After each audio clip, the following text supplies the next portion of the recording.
Oui, c'est un échec. Il faut pas avoir peur des mots. On parle de Kylian Mbappé, on parle d'un des meilleurs attaquants au monde, un mec qui est arrivé dans le club de ses rêves, au Real Madrid, avec comme ambition de gagner tous les trophées et surtout la Ligue des Champions. C'est le seul trophée qui lui manque, et de faire partie des meilleurs attaquants au monde ou joueurs au monde pour avoir le Ballon d'Or. Donc, si tu résumes ça collectivement, c'est un échec, et individuellement c'est un échec aussi, parce que bien sûr que oui, on peut le dire avec certitude qu'il n'aura pas le Ballon d'Or l'année prochaine, du moins au mois de novembre. Donc oui, c'est un échec cuisant, sachant en plus que au début, on lui a trouvé plein de circonstances atténuantes au début de l'année, et moi je faisais partie de ceux qui l'ont attaqué sévèrement, parce que tu peux toujours te trouver des excuses, mais là, je pense que ça, il y allait fort, tu vois, sur les excuses qui se trouvaient. Après, tu pouvais aussi reconnaître qu'il y a un temps d'adaptation, même si tu t'appelles Kylian Mbappé, tu peux être pendant 2-3 mois un petit peu avec le frein à main, t'observes, tu vois un vestiaire qui a tout gagné l'année dernière, donc il faut trouver ta place. Ça, ok. Mais après, quand tu t'appelles Kylian Mbappé, un des meilleurs joueurs au monde, je répète, champion du monde, et tout ce qui s'ensuit derrière, automatiquement, le temps d'adaptation, il est plus court. Sinon, on parle pas de Kylian Mbappé comme un des meilleurs joueurs au monde. Donc, vu que c'est un des meilleurs joueurs au monde, t'es en le droit de dire, bah écoute, au bout de 2 mois, maintenant stop. Maintenant, tu commences à marquer, tu commences à tirer le max de ce groupe. En effet, il y a eu des stats qui ont parlé pour lui, parce qu'il a marqué beaucoup de buts, mais dans le jeu, pour moi, c'est catastrophique. C'est catastrophique parce que le collectif, il est pas bien huilé. Parce que, en effet, il y a eu un recrutement qui est pas forcément à la hauteur des ambitions du Real Madrid. C'est qu'il y a des trous. Oui.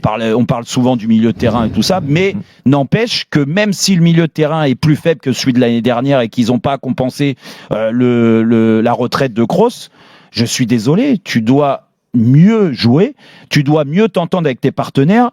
Et quand je dis ça, je vois l'attitude qu'il a eue hier. On parle d'un quart de finale de Ligue des Champions, que ça soit sur le match aller où il a été inexistant, comme la plupart des mecs offensivement, on est d'accord, mais il a été inexistant quand même. Hier, tu dois faire une remontada, tu dois être nickel à tous les niveaux, techniquement, physiquement, mentalement. Et en première mi-temps, je ne sais pas si vous vous souvenez, il y a un ballon récupéré par Vinicius au milieu de terrain. Il peut servir Kylian Mbappé en une touche. Il ne le sert pas. Vinicius aussi, on peut le mettre dans la sauce. On peut dire qu'il est beaucoup moins performant que l'année dernière. C'est moins qu'on puisse dire. Et derrière, le ballon revient sur Vinicius, et Vinicius met une frappe dans les bras du gardien, une frappe à 2 à l'heure et tout. Et il y a l'attitude de Kylian Mbappé, alors que ça fait 30 minutes qu'on joue. Il baisse, il regarde ses chaussures, il fait avec ses bras, genre, lui, il veut pas jouer avec moi. Je trouve que l'attitude, elle est terrible. Elle est pas bonne. Elle est terrible parce que ça va pas avec ce qu'il a dit il y a une semaine. Et il y a une semaine, quand il disait « Oh non, Vinicius sur le départ. Non, moi, Vinicius, je le vois qu'au Real Madrid et tout ça. » C'est que du bluff, encore une fois. C'est que du bluff parce que si tu soutiens Vinicius, tu as pas cette réaction-là, ce comportement-là hier. Okay. Et puis après, derrière, c'est le néant. Il y a rien. Il se passe rien. Arsenal a été beaucoup plus fort que le Real Madrid.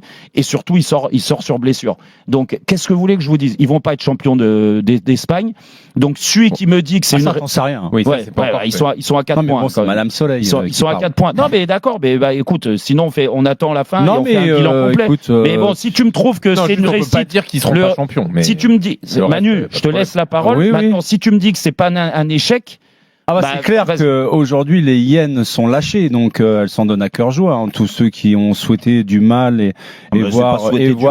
Oh là là, vous êtes tellement nombreux ici, notamment dans la capitale, à vouloir du mal de Kylian Mbappé, mais vous avez certainement du sourire et vous gargarisez justement à l'issue du match. Mais pas du tout. Mais ça veut dire quoi? Non, mais attends, c'est une vérité quand même. Non, mais Manu, il faut dire les choses telles qu'elles sont. Manu, il y a pas de souci. Tu peux m'attaquer, mais va pas me dire que c'est un délit de sale gueule, que je l'attaque et je le souhaite du mal. On n'en est pas loin quand même, Jérôme. Non, mais au contraire, je lui souhaite le meilleur. Sauf que le bilan, je lui souhaite le meilleur. Le bilan cette année, il est horrible. J'espère qu'il t'écoutera, qu'il t'entendra. oui, je lui souhaite le meilleur, il n'y a pas de problème. Parce que quand je vois les critiques qui lui tombent dessus depuis qu'il est parti du Paris Saint-Germain et depuis qu'il a annoncé justement qu'il ne prolongeait pas au club, mon Dieu, c'est de l'acharnement. Donc je peux imaginer aujourd'hui les milliers, voire les millions de personnes qui sont très contents dans lesquelles le Real Madrid et Kylian Mbappé se trouvent aujourd'hui. Après, la question, c'est est-ce que sa première saison au Real est un échec? Donc la première saison au Real Madrid, donc il aurait fallu quoi? Qu'il gagne la Champions League, qu'il gagne le Ballon d'Or. C'est ça en fait que vous êtes en train de me dire. Non, le Ballon d'Or, on le sait pas. Donc au moins, non, mais je te parle des perfs et d'un point de vue collectif et individuel. Tu l'as trouvé performant toi cette année? Non, attends. On l'attendait pour être performant justement dans les très hauts niveaux, c'est-à-dire en Champions League. Et pouvoir amener justement le Real Madrid à être compétitif pour gagner la Liga face à son pire ennemi, ses deux pires ennemis qui sont l'Atlético Madrid, mais également Barcelone. Le championnat, c'est toujours pas plié. Il y aura l'énorme match justement à Barcelone dans quelques temps, dans pas longtemps. Ils ont 4 points de retard. Donc tout reste possible. La Coupe d'Espagne, c'est pareil. S'ils joueront contre le Barça également. Donc tout reste possible également. On fera les comptes à la fin de saison. Mais même s'ils perdent, quand je regarde l'effectif du Real Madrid, pour moi, je pointe une responsabilité de Kylian Mbappé effectivement sur le fait qu'on l'attendait au tournant dans les très très grands matchs, et notamment sur la double confrontation contre Arsenal. Il a été défaillant. Est-ce qu'il est le seul responsable de ça? Est-ce que c'est lui simplement qu'il faut pointer du doigt? Bien sûr que non. En sachant que par rapport à tout ce que tu as dit, que tu as présenté de très bonne manière, dès le début de saison, il a eu énormément de problèmes à la fois pour s'imposer auprès du public madrilène, auprès de la presse madrilène, mais également tous les problèmes extrasportifs qui lui collent encore aujourd'hui à la peau, notamment dans son litige avec le Paris Saint-Germain. Comment tu peux gérer ça en sachant qu'il était attendu au tournant également avec l'équipe de France, qu'il y avait une mauvaise presse, qu'il y avait une campagne à la fois médiatique, mais également sur les réseaux sociaux qui était extrêmement négative. Mais c'est de la faute à qui, ça, Manu? Je dis pas que c'est la faute à qui, je dis simplement c'est lui qui a provoqué ça. Oui, mais il y a des faits, il y a les faits, puis il y a aussi d'autres faits qui sont pour moi aussi assez révélateurs. Quand je dis qu'un grand champion, c'est là où on arrive à le retrouver, il a fait 45 matchs avec le Real Madrid cette saison. Il a gagné, il a marqué 31 buts et 5 passes décisives. Tu trouves que c'est un échec? Ah oui. Parce que hier, sur la documentation, il n'a pas été présent. Donc, toi, tu symbolises la saison de Kylian Mbappé sur ce double échec contre les Gunners, en sachant que ça a été un fiasco collectif. D'accord, Manu. Du début à la fin. Quand je te fais le bilan, là, tu fais le bilan, et je l'ai souvent défendu l'année dernière, avec ce bilan-là, parce qu'il marquait beaucoup de buts au PSG. Sauf que, pour un mec qui t'arrive avec une telle adversité, tu arrives quand même à avoir des stats impressionnantes. Oui, alors certes, tu l'attendais hier sur la documentation. Moi aussi, j'étais extrêmement déçu de ça. Non seulement de son comportement à certaines contre fois, l'Atlético Madrid, c'était la même chose. Mais également, il n'a pas existé contre Barcelone, les deux matchs, il n'a pas existé. Le seul grand match où il a existé, où il a mis 3 buts, et ça, c'est vrai que c'est pour lui, c'est Manchester City. Mais est-ce que le Manchester City faisait partie des meilleures équipes européennes? Tu oublies une chose qui est très importante quand même. C'est que là, je viens de te dire tous les arguments depuis son arrivée à Madrid, on et off du terrain. Je peux également te citer un point qui pour moi me semble essentiel, c'est que dans un effectif qui n'est pas balancé, qui n'est pas calibré pour pouvoir accepter et accueillir, malgré tout, il a ces stats qu'il a. Mais l'effectif, il a gagné la Ligue des Champions l'année dernière. Je terminerai sur un point qui pour moi me semble encore plus important que tout ça.